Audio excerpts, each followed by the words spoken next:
Welcome to episode 32 of The Pulpiteer.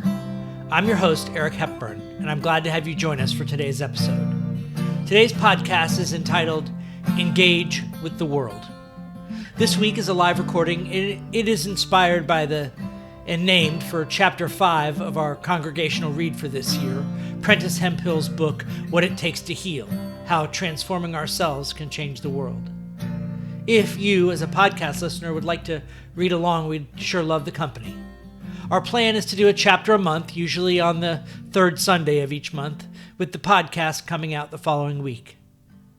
For those of you who don't yet know Prentis Hemphill, they are unearthing the connections between healing, community accountability, and our most inspired visions for social transformation. Prentis is a therapist, a somatics teacher, and facilitator, political organizer, writer, and the founder of the Embodiment Institute.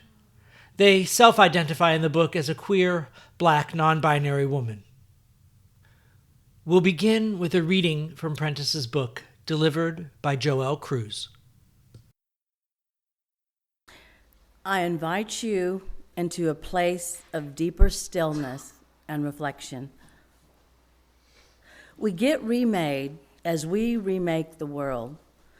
When we build something together, relationship is created. Our fantasies of perfection or utopia are replaced with something I find more relieving and real, that we are alive and connected, that there is more to learn, that we change until our final moment, that we are both powerless and powerful. Engaging the world is about making our contribution, about exiting the safety of the sidelines, and feeling the texture of deep practice and collective action. It is in that fray that we each become, and the world that we shape responds to our needs. If ever there was a time to reactivate our tools for creation, if ever there was a time to elevate new stories of collaboration, it is now. We are continuing our read of What It Takes to Heal by Prentis Hemphill. Today is Chapter 5. The reading that Joelle just shared with you is the conclusion of Chapter 5, Engaging the World. I don't know how you all are feeling this morning, but I feel we are at that rubber meets the road place. The tension that we've been speaking of for some months has come to a culmination of sorts, or will so shortly now that we can see it from here. Not in a speculative way, but in a, oh, this just got real kind of way. As was shared this morning, this is not going to land evenly on all of us. It is not going to land evenly on all communities, on all individuals, on all families. But that is a dynamic in which we are not powerless. For those of you for whom this is going to land relatively lightly on the realities of your day-to-day, your privilege is to lend strength and comfort and sustenance and companionship and allyship to those in your world who are more vulnerable than you, for whom this will land harder, for whom this will stoke more legitimate fear and anxiety and scarcity and vulnerability.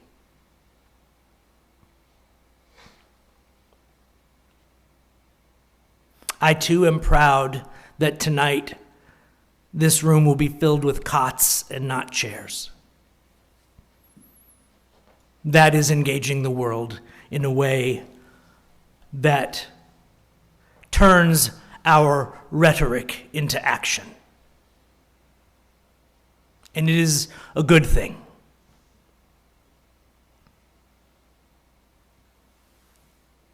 I was at the Women's March yesterday. At the risk of some discomfort, I am going to keep my promise to always keep it 100 with you. I experienced a mixture of happiness and frustration yesterday. Let me dig into that just a little bit. When I see the people claiming to stand on the side of love, engaged in behavior of animosity towards their siblings, that rings a bit hollow to me. When you chant love, not hate, with hatred in your voice, you don't think people notice? You don't think people notice that they're being sat in judgment of? This is a way of backing your enemy into a corner. Does anyone know, would anyone like to volunteer, how we respond to being backed into a corner? Hackles up, defenses on. Is it a thing that opens us to change and healing, to be backed into a corner? If we want to show up with love, not hate, let's do it for real. Let's do it for real. I saw some of my siblings yesterday at the march. There were some unpleasant folks driving around and honking and shouting things. And they received the universal greeting. I would have rather seen them receive a different universal greeting. We must be the change we wish to see in the world. We must be that change. We are just going to keep producing the same old systems of division and animosity unless we do our own healing work. There is no more fitting legacy to Dr. King's work than this work by Prentis Hemphill. It is not alone in that.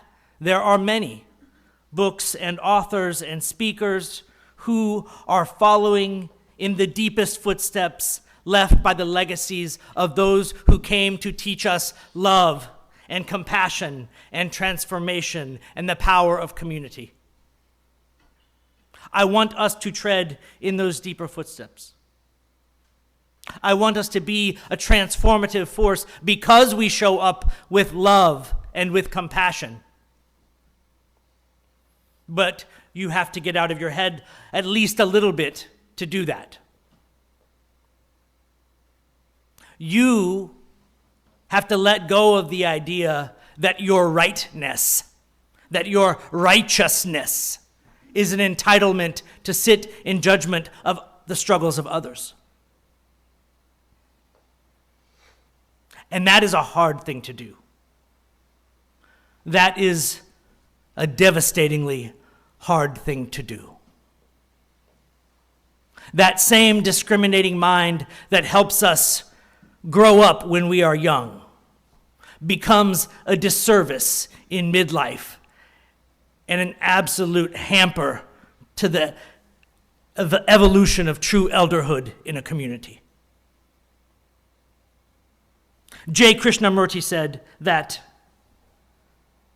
to observe without evaluation is the highest form of human intelligence. To observe without evaluation is the highest form You see it in the great writers and poets, an ability to be descriptive in a way that does not prescribe what you hear and read and see in a moment, in a situation.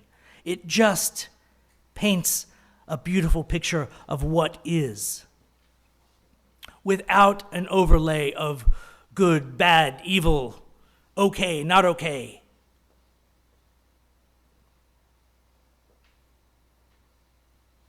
So I want to invite you. There is an avalanche of triggers headed your way. You know it and I know it.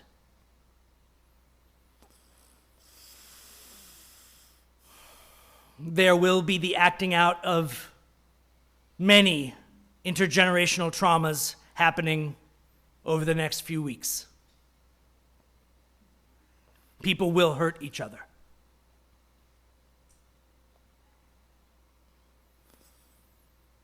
Is your compassion ready to expand to all of your siblings?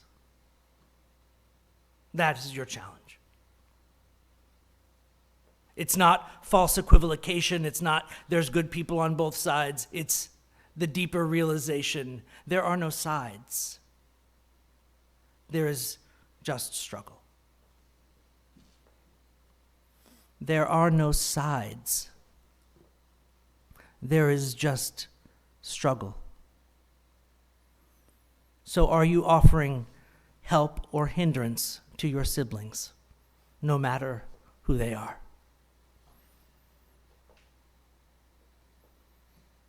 Are you showing up as a person who is willing to hear another story and open your heart to them? As James Baldwin said 2 weeks ago, well, he didn't say it 2 weeks ago. I quoted him 2 weeks ago.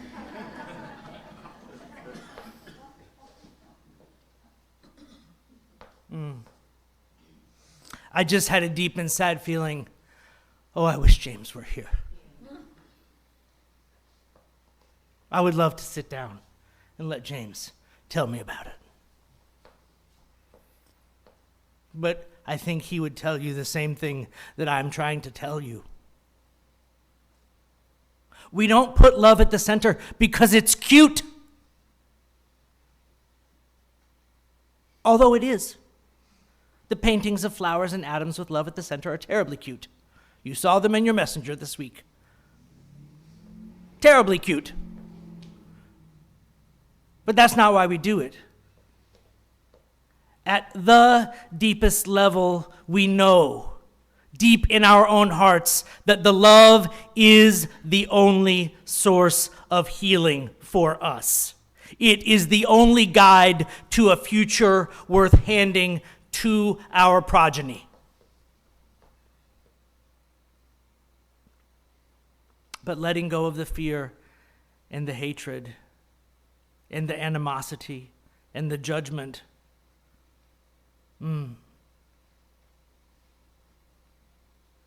those things put the struggle in struggle, my friends, don't they?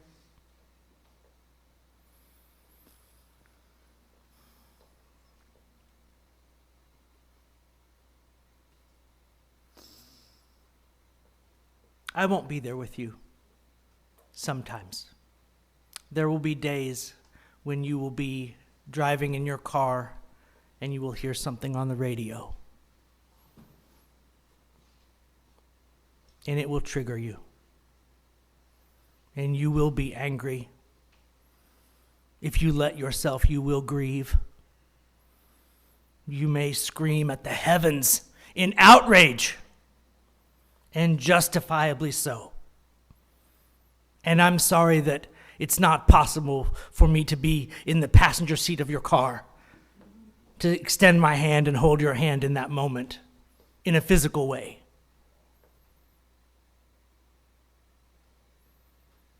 But look to your right and your left, because your siblings here today will be with you in spirit when those things happen. And we will come back together. I kind of like it, Michelle.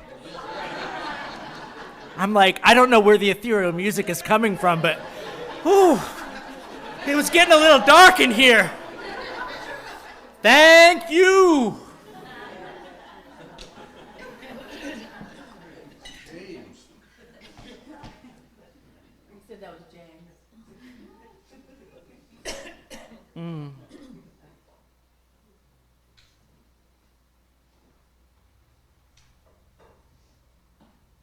It is when things are darkest that the light has its greatest power to illuminate.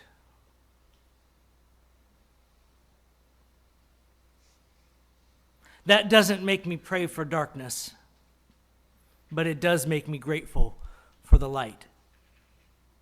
And when I look out at all of you, I see lights. Kindle your flame. Kindle your flame of presence to be here in this moment and to show up to each moment of your life as your full and whole and human self.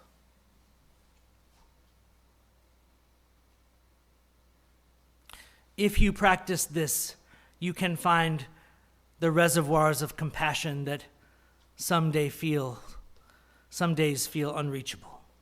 You can find the love at the center of your life, the love that is your life,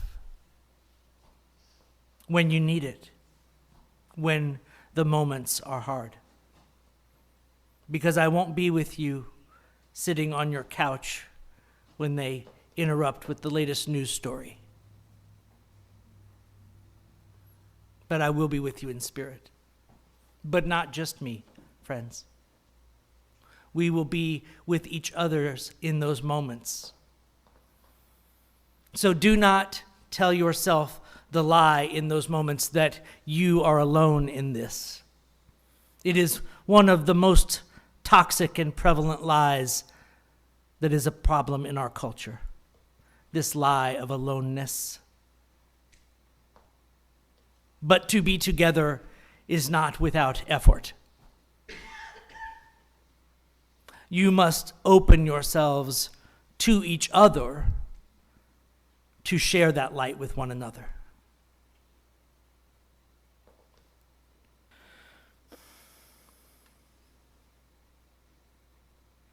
Engaging the world is about making our contribution, about exiting the safety of the sidelines and feeling the texture of deep practice and collective action. It is in the fray that we become and that the world we shape responds to our needs.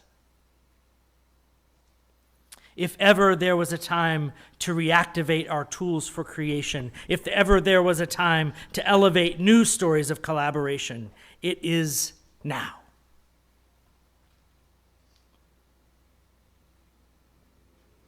Yesterday morning, before I came up to help finish the playscape,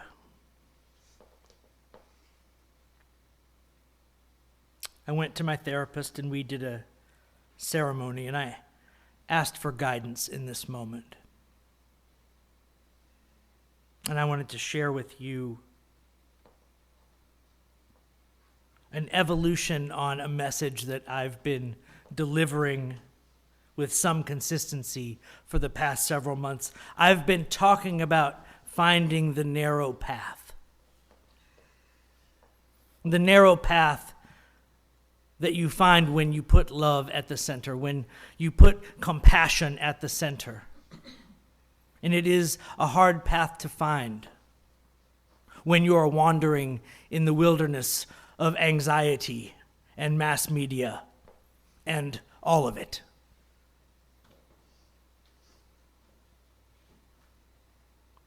But here's the revelation that was shared with me.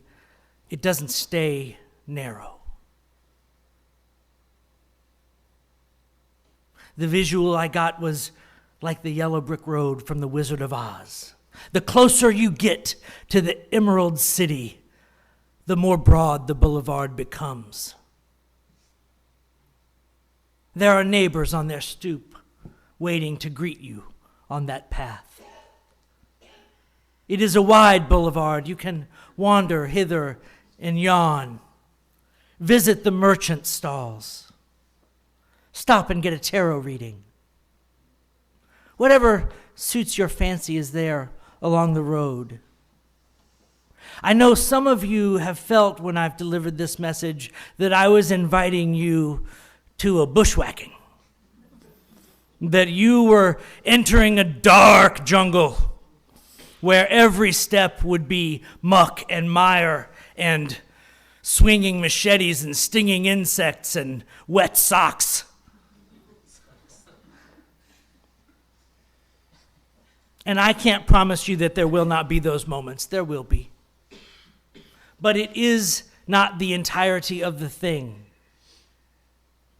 As I said the week before Christmas, there not only can and will you find joy in the work, but in some very important ways, whether you're finding joy in the work is your litmus test for yourself about whether you are truly showing up to the work. If you think in your head, I'm doing the work, and you check in with your heart, and it is empty of joy, I'm going to surprise you. Your head is lying to you. Your head is lying to you. Not every thought we think is true. We are capable of generating thoughts about a great many things. And we do. And when we are in anxiety, those thoughts are all over the map. Your heart is where love resides. Your heart will tell you not if you are doing the work you think you should do, but if you are doing the work you are called to do. So, pay attention to your body. Pay attention to your heart. Let them help you find the work that you were called here to do. Because we know this here and here and here. You can't do it all alone. There are more problems than you have fingers. But you don't have to do it all, friends. That is what community is for. That is why the strongest communities are diverse communities. I used to get frustrated when I worked at the university with the way that they framed diversity and inclusion. I'll share my irritation with you. You see, I've studied enough biology to know the following thing is true. Diversity is not a nice-to-have thing. It is a fundamental requirement for healthy ecologies. Full sentence and stop. Because of the way that mass Western culture has spread, it is difficult for us to imagine large things that scale that aren't monocultures. We are afraid that globalization means homogenization. We are afraid that becoming one giant community means that we're going to lose all the differences that make us special.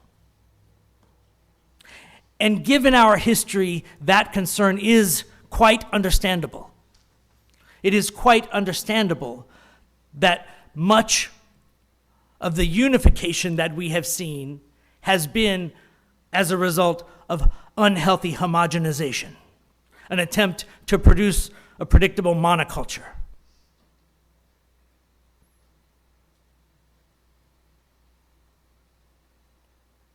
But that's what we've done when we were stuck up here, not what nature does. Nature makes rainforests.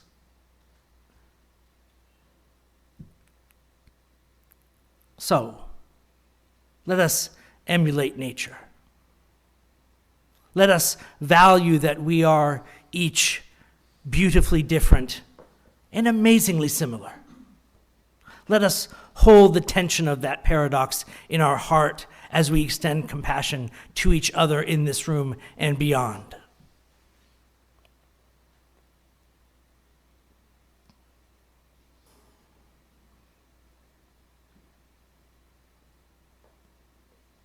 I'm searching my heart for a strong finish today.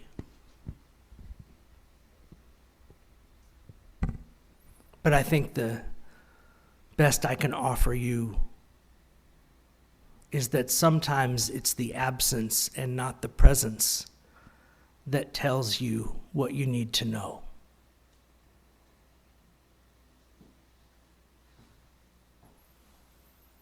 Possibly the three most powerful words when strung together in the English language. I don't know.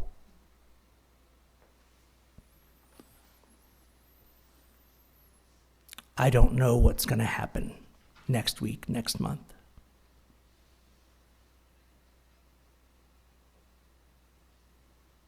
As we said last week, Brene Brown has a tool.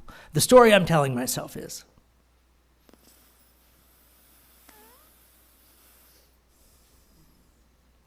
there are a lot of those. The story I'm telling myself is, the story I'm telling myself is, my family's not going to be safe next week. My neighbors aren't going to be safe next week. I'm not going to be safe next week. I don't know. More importantly, you don't know.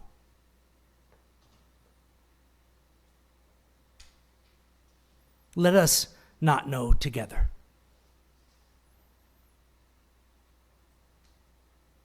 Here's what I do know about the future. For as long as I am granted breath, I'm going to be here in it with you. And I want you to turn to your right and left and make eye contact with your neighbors and let them know that you're going to be in it with them. You're still looking at me. I'm not joking.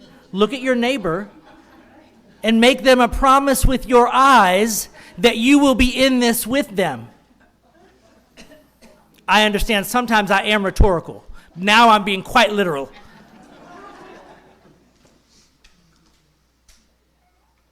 Let us be in this together, friends. Not succumbing to the worst possible stories we could tell each other and ourselves about what is about to happen makes us more prepared, not less prepared, to face that reality. Being present in this moment as it is the most powerful place we can stand. I searched a few weeks ago and I said maybe love is the place to stand and love is the lever. It has come to me now, finally the strong finish I was hoping for. Amen.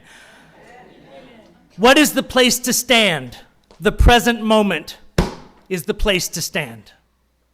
We can't stand in the future and we can't stand in the past. We have to stand here, in this moment, in this place now. And love is the lever. We stand here together with love in our hands. And as each new moment comes, we shall stand there. And we shall not give up our tool or trade it for another, for there is no better. There is no better tool than love for us to carry into this uncertain moment that comes.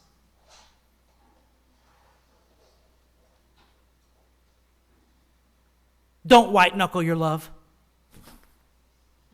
She's not going anywhere. You may hold her gently, but firmly.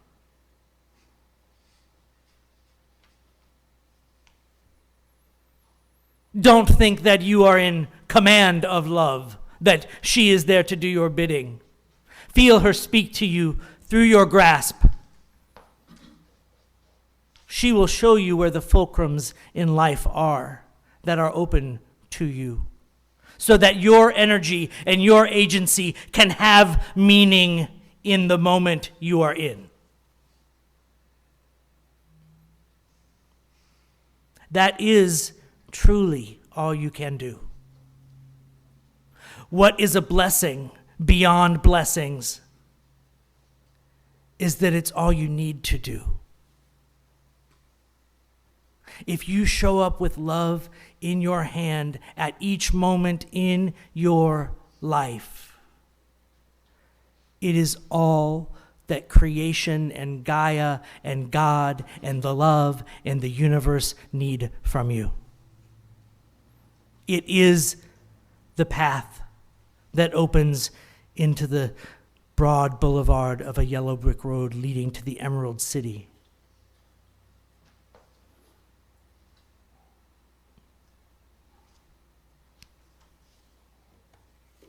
Amen.